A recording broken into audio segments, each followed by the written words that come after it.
GAM taking on SBTC. This is a huge matchup in terms of fan bases. These are bitter rivals and two of the biggest teams in the VCS in terms of fan base. In terms of performance on the Rift, though, there is only one king, and he wears yellow. Yep, 5-0, as you can see over there at the top of your screen. 5-0 for GAM, insane start. They've lost 2 games so far. They're 2 close best-of-3s against Wales and against Cerberus. And I believe against Cerberus they could have actually lost this series. So that's going to be an interesting one for the second half, as Cerberus is also looking resplendent.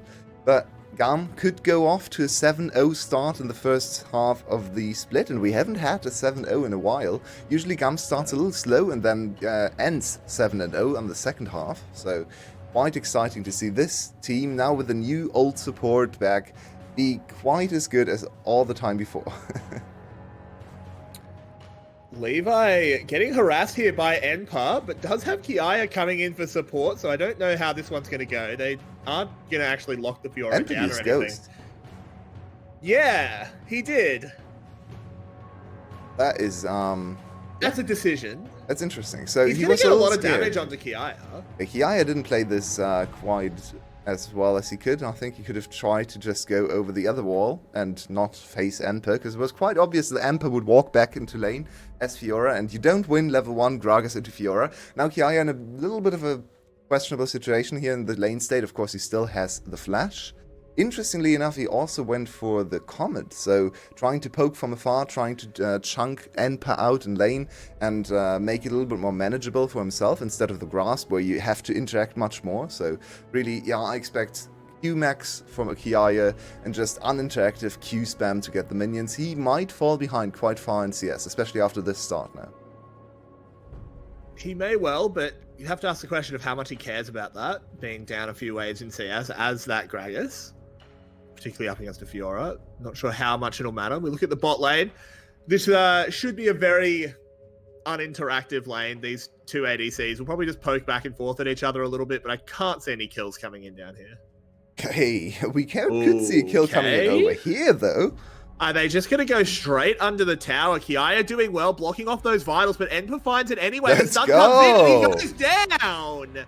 Enpa with first blood. Lovely stuff from DNK.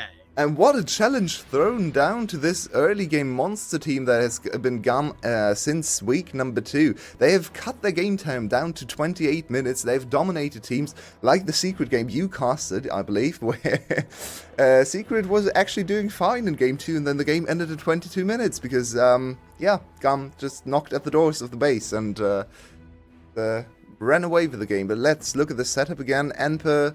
This is very obvious, but there's not much Kiaya can do. Kiaya has to E DNK's Q there, which takes priority. The disengage on the bot side for SBTC. But yeah, the way Kiaya has to place is either flash or E into the Sejuani Q. So you interrupt that CC chain, but he did neither, which is very confusing to me, because he had the tools available to him, so kind of just surrendered his life, died, and now he's back in lane. Yep. Just TP'd back, but that is now a Sheen already picked up. Ooh, Style going very low. Needs to actually be careful here. No Q activation for Winboys. Hurting. It looked kind of the mana. Yeah, it looked scary because Winboys had purple gun, and you think about purple Q. The purple Q was just used in the trade, so Style felt rather safe there. Also, still has the cleanse available. But yeah, honestly, bot lane early gank from Levi and not a single summoner used from Palette and Winboys, so huge early advantage in terms of tempo and map application for the side of SBTC. Yeah, it's going pretty fantastic at the moment, just sort of scanning up and down the CS numbers. It is just this bot lane that's really breaking apart. Do we see this dive coming in? Could be a good riposte with a TP. GAM's just going to call it off, but Enpa's not going to let them chase it forward. That's a flash burn from Dia1. Kiaya on the way out, but look who's coming over the wall. It's DNK. Levi on the run, throws out a Q, just threatening. Kazi get W. They can! They'll take down Enpa, and it's a 1-for-1. Honestly, not the worst result for GAM after that horrible, horrible start. The kill over to Dia1. bodes well for the later stage of the game, but he did give up quite a lot of CS there, so in the end, GAM walks away with murder a bit on the tower into a level 5 Fiora with almost no secret CC or hidden CC, so it's very easy for this Fiora to counterplay. That was unbelievably risky, and GAM kind of lost their ways of the last week a bit. These plays, not the way to go for, as you can see. This is just almost impossible to play. Honestly, I don't see an angle where they can kill him here. Kiaya doesn't have the damage. Levi cannot double Q on Enper on the tower, so this play looks kind of doomed from the start, but this is the important Q from Levi. He lands the execution damage, and that enables them to get the counter kill. I'm not entirely sure if Enper had to go over the wall there after getting tagged by the Q. Maybe it would have been better to just stay on his side and let DR1 execute the enemy. But it was okay. It was a 1-for-1. So. It was a 1-for-1, but they're back. Oh, yeah. They don't want to let Kiaya play the game. They're just going to let Enper scale into an absolute side lane monster. Kiaya stepping up, though, kind of risky. Thinks he can clear the minion wave in time, and I think he's actually going to be right, as DNK does manage to back up. Yeah, much tankier now. Not level 2, he's level 5 now, so a little bit more HP to work with, especially full HP on the tower. Can also execute the minions quite easily now that he's level 5, 3 points in Q, so a little bit riskier. I like that they called it off. This is actually something that VCS teams used to be pretty bad at, where they had good plans, they had good start to fights, and then they couldn't ever restrain themselves if the play didn't look great. So it's always good to see these teams adapting and saying, well, we wanted to make this play happen, but it doesn't look possible. We don't quite know where mid lane is, so let's just call it off. We still got a plating for our top laner. It's still a winning play. We shouldn't make it into disaster. Yeah, for sure. Just while we have a moment, never mind. As there is an engage there onto Zid, gets caught by the flay, has to burn his heal to get out, traded for the ignite of Palette. We're just a little bit over aggressive there. Just as I was saying, can you just quickly check stream chat your way in Discord? But we'll keep talking as we go. Level 6 now coming in for some junglers. Levi available, has some explosive play potential with that kick. If he can get anything done. And your way, with this early game continuing, what is going on with GAM? Yeah, I don't know. They look kind of lost on the map, and now once again trying to dive at Enper on the top side, but he's still a Fiora and it's looking dangerous. Ow, that was so close. One more vital would have been all it takes. Tibbers tanking the tower, just harassing DR1. They're not actually going to go back under. They just want a tower plate, which they will get onto Carty, but GAM righting the ship for now. Okay, that is actually quite good for Kiaya, because out of nowhere, after his early misplays, he's now 2-1 with the CS lead, and he got to the all-important first half item, which gives him so much sustain. He can trade his mana for HP and his HP for mana all the time now, so he should be fine in lane. Let's look at this again. I missed a bit of this because of tech issues, but it's just a setup on the dive. This is super aggressively played for Kiaya, but he lands the all-important ultimate. But look at that reaction for Enper. Enper actually parried that Tibbers over the wall. That's insane. That was probably anticipation. That's not a reaction. He probably knows there's something coming on the other side of the wall. But still, good thinking for Enper. Almost made the play turn around there again. Yeah, it was extremely close. Levi goes for a play in the mid lane, doesn't quite land the Q onto DR1. But yeah, as you were saying, fantastic play there, honestly, from both top laners. Enper did absolutely everything he had available to him, but unfortunately, the barrel was just a bit too good from Kiaya, timed with that Carty roam, and it's very hard to mess up your ADI mechanics. You sort of have to try. Yeah, true, but it's also very telegraphed and very easy to outplay, especially with something like Fiora, right? Annie against Fiora is a very fun little experiment or thought experiment about champion design. One is all about counterplay, all about mind games, and the other one is just press button, kick W. Yeah, Fiora is pretty easy. But yeah, I do agree. Seeing Annie come back into the pro meta is always so interesting because her numbers have to be so disgusting for her to be here. She's just a champion that just doesn't do a huge amount unless she can just one-shot the entire cast, which at the moment she kind of can. This DNK has a mosey down to the bot side. It's funny because her engage has always been amazing, right? She was played back in the day as support just because of her engage. Sure, her laning was decent as well. 625 auto attack range does wonders. Dora's played support. So it was quite good back in the day, but it was mostly about the AoE engage, right? Sona ultimate, any ultimate, those were the two big engage tools before Rakan days. But this was a bit too telegraphed. Palette, maybe don't throw the lantern in there when the enemy team is already disengaging, but it's fine. They're not really wasting too much time.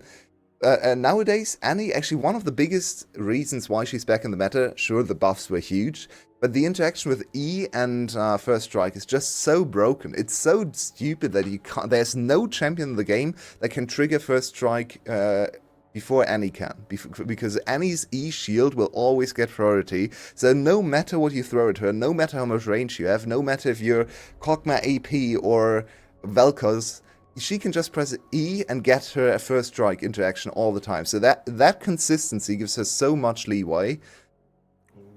What do we have here in terms of leeway? Enpa in some trouble, gets barreled. In goes Levi, waits for the kick though, flashes over. Q, kill. That was spicy from Levi. Nice flash there to get on the other side of Enpa, but DNK catches the wave. So only a kill, no platings, no objectives on the map. They have Herald. Like they don't want to go for Herald right now. Herald, of course, nerfed, only brings 1.5 plates, so would only funnel a little bit of gold into the top laner. Okay. Tier 1 could be in trouble. Tibbers is out. In goes Levi once again, making more moves. Tier 1 flashes away. But that's another spell burn. We go immediately down to the bot side. This is classic VCS action, where there's another brawl. That one is not going to result in any kills either, but it does look like Vinboys has burnt everything. Yeah, and this seems to happen in all the GAM games. It looks competitive early on, and then suddenly they flip a switch and win every single lane out of nowhere. It's mostly with Levi's movement from top straight to mid lane. This was a beautifully executed gank from both Kiaya and Levi. Of course, he has to parry this one. This is the important skill. That parry is way too late, and then Levi flash on the other side, ult him onto the other side, and then also follow up with the Q execution. Just beautifully played from both players mechanically, and suddenly Enpa on the back foot. Yeah, after such a dominant early game as well, DNK did everything he could to get this Fiora ahead, but it just hasn't worked out. Kiaya are able to turn things around with the help of Levi, of course, and also Carty roaming up. This is just kind of what we always see with GAM. Now, the gold is even, it has to be said. Like, we are talking about it as if GAM has fully taken control. That's not the case. The gold is even, and SE actually has the dragon lead.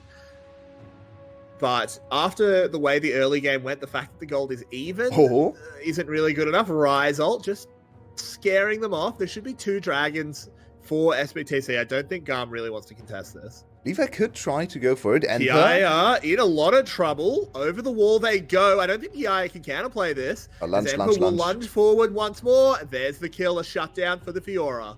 Yeah, Fiora Q is a very interactive play. A thing to play against. Very, very nice. She has permanent Qs and permanent dashes. Cool.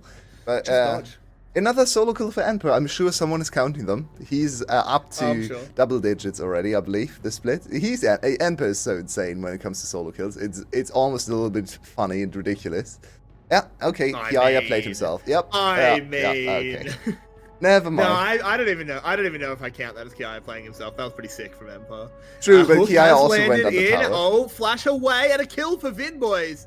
Right as we talk about GAM getting it together, it's SE that really put their pedal to the metal. That's very good to see. We want a competitive match today, and we want to see SBTC be one of our competitors when it comes to player spots as well. With the resurgence of SGB, with Wales looking okay, and Cerberus looking amazing, we are looking, and Flash actually coming in with 2 wins now as well. We have so many teams that are vying for those coveted spots. Just silly. Why did you step up?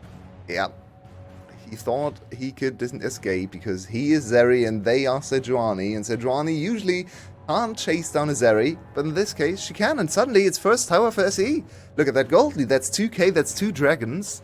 Yeah, we're praising GAM, but there's no reason for it right now. They're losing this game. They have secured the second Rift Herald, but that really doesn't mean much compared to SE taking the full tower bot side, picking up 2 kills. Kiaya extremely low again, has to be very careful around Enpa. The Grand Challenge isn't there, or he may well have just died. And yeah, SE suddenly turning up the heat and looking a lot more like week 1.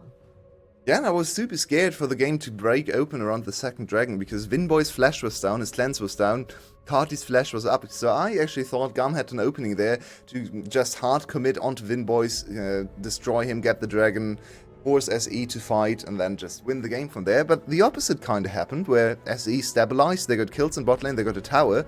Now Vinboy's is up to the first item, his flash is almost up again, so he should be safe for the next few minutes. And most of the impetus to move and just make plays happen is now on SBTC, surprisingly. Yeah, I completely agree. You've also got Vinboys on that Gale Force, immediately using it, and bang! Boom goes the dynamite, and Zin goes down. Beautifully done, and Zin is catching so many engages here from SE. He's not ready for the purple gun engage into Thresh follow-up, and it's just well played. It's just very clean execution. Not much Zin can do once he's hit by that purple gun.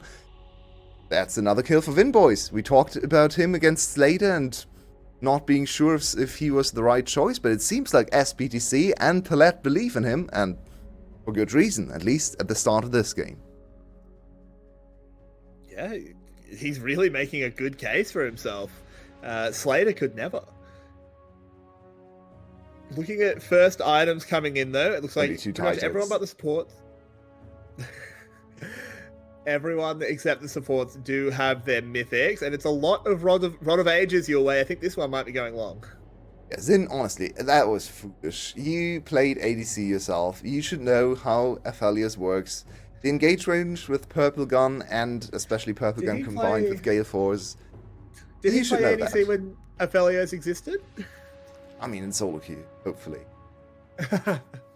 You'd hope so, yeah. True, he wasn't in competitive when Aphelios safe. No, I don't think he was. 2019. As Herald summoned up in the mid lane, should be able to crack down this tower. This actually gives GAM a lot of room to move around the map, which is always lovely to see. A bit early for Dragon, though. Yeah, it's very, very early, but I actually think it might have been timing out. He picked that up quite a fairly long time ago. They might just be taking the immediate goal to try and get a reset and maybe hit a big component somewhere. I don't think anyone's close enough to actually be completing a second item. But we might be able to get a component in that makes a difference for the dragon fight. I mean, GAM might have just completely relinquished control of the dragon for no reason. I mean, if it was timing out, okay, you have to use it, but they also overcommitted all their members. Now all their members resetting, and the dragon is up in 15 seconds. You can see, look at the vision setup on the bottom river and bottom side jungle for SBTC. They have invaded and put on so much vision into GAM. It's not going to be easy to walk into Thresh and Aphelios freely, and Sejuani on top of that, with all that vision they have. So this dragon very much in favor of SBTC. We have white gun ready, not white and red, but white and blue is quite decent as well. So Vinboys can control this choke, as you can see, just putting down a turret there. They have to clear that out, take a bit of punishment here. This is not a bad setup for SBTC, and that's a soul point coming up right now.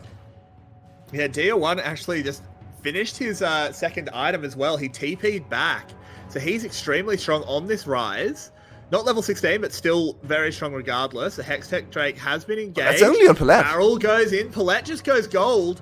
This is actually looking pretty dodgy from GAM at the moment as they're getting AoE down by the Aphelios. Levi will be the first to fall. Can they find anything on the backside? No, look, nope. Way, they've just been completely routed.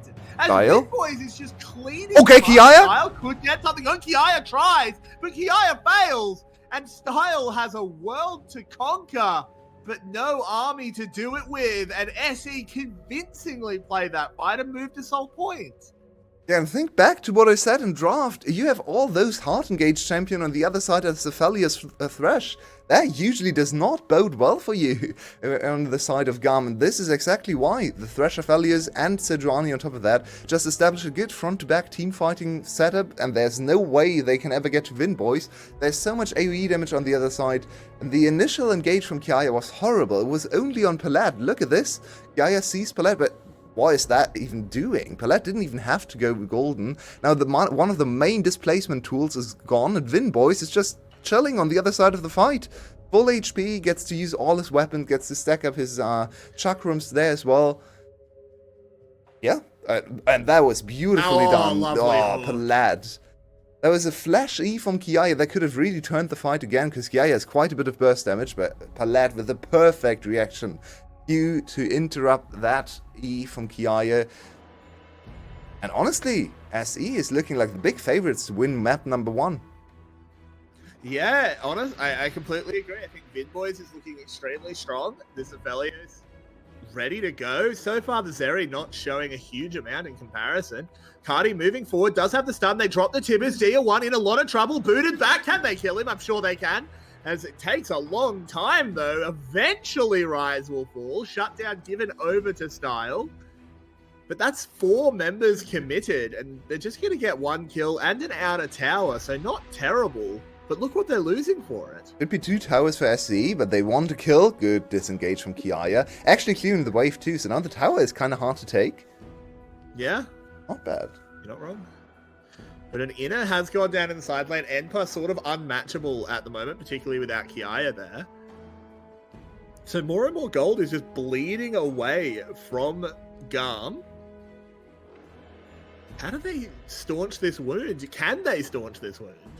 So let's take a look at ADC itemization. The race for the arms race in the ADC department actually looks like it's in favor of Style, but of course the second item is much cheaper. VinBoys with Bloodthirster ready, which should come in on the next reset. There he is, he's resetting right now, so I'm expecting him to finish the Bloodthirster. Will be very high AD and good crit as well, 40% crit and very high AD. Maybe not the highest DPS, but very hard to kill, so that should set him up nicely for team fights, even more kiting power, even more staying power and sustain in the fights. But I feel like Zeri is the one champion we can look at to maybe turn this game around. We have so much setup for the Zeri as well. We still have a Lulu. We have Kati who can give a shield over to Zeri as well, which makes her very tanky. So if we can stall to Style next item, which definitely involves the next dragon, so that's the crucial fight for GAM. But I think if Style gets to IE, there's most definitely a chance for them to win this game. Good dodge on the Aphelios ult, trying to follow up on Sejuani. This tower still standing in the mid lane. But all 5 members of GAM are here, and we can see the sneaky French woman down in the side lane. Enpa is not going to team fight if his life depended on it. Why would he? No one can match him. Yep. This is AP Gragas. He can never even enter lane. He can only try to stay under tower and just get rid of the minions, but even that becomes risky after a while. He's not very tanky, and you have to be careful with the E, because of course there's parry. If you get parried, Palat. Onto Palat, but managing to get away for now. Can't quite do it with the flay. TP coming in as Enpa, trying to find a flank, but it might be a little bit too late. That is No a good card healed pick, now. but a lot of things have been expended. But over a minute until the dragon, everything should come back up. Okay, what do we use in terms of summoner spells? Palat Flash. That can be crucial, but shouldn't be the biggest deal. Kiaya TP. Kiaya TP is not. Yeah, I don't think it's that big right now because of 1 minute timer, so I don't think SBTC really has the time to reset up the lanes. They might be able to get away with a top lane tower, but they definitely want to fight for this dragon, so I don't think in this specific instance Kiaya TP is going to amount to that much of an advantage for SBTC. But on the other side, we didn't use any of the flashes. We did use Style Ultimate though, and I'm not sure if Style Ultimate is going to be available for the start of the dragon fight. That is quite a concern, because without Ultimate, Zeri is only half a champion. So that's one of the cooldowns we have to keep our eyes on. Ticking down slowly but surely. I think it'll be close, but I do think it will be up in. Yeah, 25 it's looking like it's ticking a bit away. Yeah. So he should be able to be a full champion. In fact, Zeri with Ultimate is a bit more than a full champion, if you ask me. Mm-hmm. The Kane situation as a catch onto DNK. Levi, like he had a ward there. Playing with fire. Does manage to dodge it though. Oh, the weapons are not great for VinBoys. He wants to get rid here of green at least. Here, he's spamming green. He needs one more Q to get rid of green. There it is. It's blue, and that's good counter dive, but not the biggest damage. Kiaya taking a bit of damage. Sejuani ult has been used now. 7,000 health on the dragon. Enpa ready on a flank. Is seen on a ward. Palat throws out the hook. Kiaya could be free to engage if he wants it. Cardi with a stun spooled up. Has Tibbers. Has flash. He's a man to watch. If he can get anywhere near Vin Boys, you know he'll pull the trigger. 5,000 health on the Dragon 4. There it is. They go in immediately onto Tier 1. But he's tanky. I don't know if this was good target selection. There's the Zeri ultimate. Can he get that lightning whipping across the team? Levi forced out. Edpa going low. Edpa going down. Red white. There we go. Moving forward. Red white, as you said. But can he make them go good night? I don't know if he can. He can't. He goes down. And GAM are pushing forward. GAM are winning the fight. They do it with barely any health left, but they take down SBTC. Can they do the Baron after this? They do have a lot of sustain on the Gragas. I think they can. Yeah, they have Lulu shields on Style. The Style can lifesteal off this wave a bit. There's a teleport. They are definitely going for the Baron. Yep. Just turned on its head the whole game, and this was the one fight they had to win. They had to stall one more dragon, and suddenly GAM is actually gonna win this whole situation, be in the lead after this exchange. I have to see how no one died. That was completely insane. Yeah, like, the fact that none of them died is absurd. There was some incredible spacing by GAM. We'll have to have a look in this replay. Because actually the start for Win Boys looked super good. This is only two member Tibbers, and Dia1 is still half HP. So really good dodge there with Win Boys and Levi, but Enper is staying in the backline too long. He goes down. We have Red White, which looks good, but then Kiai with the counter engage forces Win Boys back. He doesn't get to auto attack much, and this was super close. Win Boys actually crits here on the crucial one, but doesn't get the last hit on Style. That could have been the kill on Style that might have given him a little bit of triumph feeling and so on. But not quite the damage. Vin Boys just lacked the damage to cut them all down. He had the perfect weapon setup. He had very good space to kite back into, but just not enough DPS. Yeah, as you said, this was the bloodthirster choice. You said exactly. Has a lot of staying power, has a lot of AD, but not necessarily the highest DPS. As GAM now with the Baron, with a gold lead, though a very small one for 28 minutes, or 27 minutes, I should say.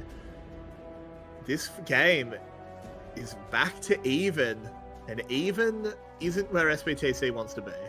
And now it is the Style show. The start of the game, no one cared about Style. It's the Zeri Lulu. They don't do anything for 20 minutes. But now it's the Style show. He's 3-1-3. He has 3 items ready. I hate his 3rd item, but whatever. I will never accept this item on Zeri. I just don't think it's that good. But it gives him more movement. It gives him more Ws, more ultimate cooldowns, and ultimate damage as well. So it's not bad. It's just I think IE is better. So he's quite strong right now. He can dance around the edges of the fight, and we just saw him dive onto Vin Boys. He can do this even more right now. We also have more items on the Annie ready. Kiaya, we saw on the teamfights, was actually quite threatening. He's level 60 now, so his ultimate is up to 800, 900 damage. There's a lot to deal with on the side of SE, and suddenly GAM might actually be the favorites in the teamfights now. Maybe. I still do think it will come down to a battle of the ADCs as you've been setting up.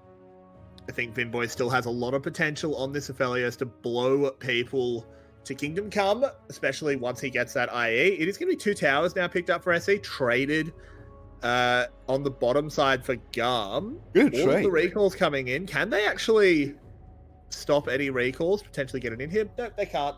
And GAM will just back off. I actually love the way SBTC played this. So aggressively on the map, even against Baron buff. They just completely ignored their bot side and got 2 towers for themselves, funneled gold into their carries, and the inhib didn't even fall. So that was really nicely judged from SBTC. Okay, they're going to lose another one in mid lane, but that's inevitable into Baron minions. So 2 for 2 in tower trades against Baron, against kind of the run of play. Really respectable from the side of SBTC. Yeah, not bad at all. Pretty great even. As we do just have a moment to catch our breath as Baron buff has expired. Alias has IE. That's good. Huge. That's the big one. Now he does have the damage. If they dive onto him, he should have the damage to execute all of them now. We'll have to see. The tower's under siege. There's a lot of minions here to try and clear out. Enpa doing what he can. White, blue at the moment. Not necessarily ideal. The Moonlight Vigil does miss as well. I actually think white, blue, especially with Bloodthirster, is maybe even the highest DPS, because blue, of course, 110% damage on every single auto attack and AoE. does cut through everyone who's diving onto you, and red is mostly for stacked chakrams and lifesteal, of course, but when you already have lifesteal, blue can be a nice substitute, so I don't think white-blue is a bad choice here. Red-white is probably still better for single target damage into something like Kiaya or Kati diving onto him, but if you look for AoE damage, white-blue might actually be the one you prefer. Yeah, especially because the way GAM's team comp works is they're likely to be stacked on top of each other and just throwing a blue ultimate into them. If it crits, also does a hell of a lot of damage. Remember, release Aphelios. He who shall not be named. Dragon spawning, I think SE just isn't going to go near this one. Yep, they're not going to. They don't care. It's 1 Hextech Drake for GAM. They move up to 2 stacks. Doesn't matter. They just want more time to scale this Aphelios and scale a Rise as well. I'm not actually sure if I like this call. They have 3 items on both of their main carries. They have 3 items on the top laner. Not sure if they get stronger in comparison to this point right now, especially with the next item for Star already in the making. So, would have liked to see a little bit more of a contest there, but to be fair, they didn't have the vision set up to go into the river in the bot side. So maybe they just judged it too risky. DNK could try to face check, but even DNK goes down rather quickly. So, it was a judicious choice to not go for it, but I would have liked a little bit more assertiveness to try and decide the game right there. Yeah, I mean, I don't disagree. I do think the argument being we have 2 very big late game threats, they have 1 exists, though. So I don't necessarily hate the decision. I think I come down on the side of liking it, but I do see your point, for sure. Speaking of items, looking at it is 3 on both of the mid laners, looking like going for the Morellos on Kati as a 4th item makes a lot of sense. Where is Dia 1 going to go, do you think? I'm a little bit confused as to why he's not trying to go for Rabadons here. He already has... I guess he wants penetration now, so this is probably going to go into the magic pen. Emperor, where are you? Why are you over there? Did they see him? Oh, they didn't actually see him. He still has the flank. Now, your flank is not quite as potent, so he's just going to go back to bot lane, but he did have the nice positioning there. Yeah. But now GAM with full control, aside from this one control ward, which will get found and cleared fairly quickly, I imagine. Around this topside river and around the Baron, it's the only big objective that's up for the next 3 minutes. Are GAM going to pull the trigger and actually force something here? They do have decent disengage, right? They have Levi kick, they have Kiaya ultimate, so they could actually just force the Baron and then kick away any onlookers. They even have Kati to dissuade some of the advancement, but we have an engage from SBTC side. Over the wall he goes, but a good flash there from Paulette completely denies the engage. Doesn't quite land the hook after the stopwatch. So Levi is able to sneak away, but takes a lot of his health and burns his stopwatch. That's so unfortunate. That would have been a secure, like, a 100% kill into Baron setup for SBTC. Now they have to defend against Baron. GAM on a timer though. Kati is trying to guard them, trying to ward them off here. Has the stun and ultimate ready. Yep, there they go. Kiaya throws himself in, but it's Vin, boys. Doesn't have great guns. Oh! Baby! Burning them down anyway! As SE fire back. GAM can win one team fight, but SE will win the next as they clean them off the map. What a move from this still rookie ADC, just gale forcing into all of them, and then the flames came spitting at them, ultimate into auto attacks, and as we said earlier, Blue Gun can teamfight quite well as well, and that was the #1 evidence for that. Holy, that was so much damage. I would like to see the damage charts for the one team fight, because Vin Boys just deleted them. I don't think we will, because the game's going to end. Yep. And with that huge play out of Vin Boys, he's put GAM in the bin, boys. They take map 1. They are in the lead against the 5-0 GAM.